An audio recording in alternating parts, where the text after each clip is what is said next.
There's more substantial evidence. circumstantial, but not as strong as Wendi. I would say there's very strong evidence against Wendi. But the naysayer will go, yeah, but there's all circumstantial. We talked about that earlier. Can you talk to the audience about your opinion on circumstantial evidence versus direct, like somebody that actually says he saw this happen? Right. As a prosecutor, also as a defense attorney, I've used it as a defense attorney many times. Circumstantial evidence can help prove the innocence of my client if I'm on the defense side.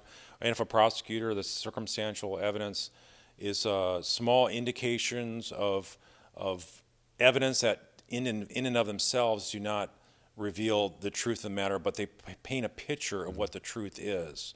So many times that's more convincing to me as a prosecutor if I'm prosecuting a case like this, where I'm looking at the details and all the details will point in the same direction if they're guilty. If they're innocent, you're going to have a lot of the stuff. You maybe have a few things pointing here that could possibly be incriminatory in nature, but in a case like this, where like Wendi's testimony, both in the trial for Katie as well as in her interview with the police, there were so many things that just belied truth from my experience that I just saw.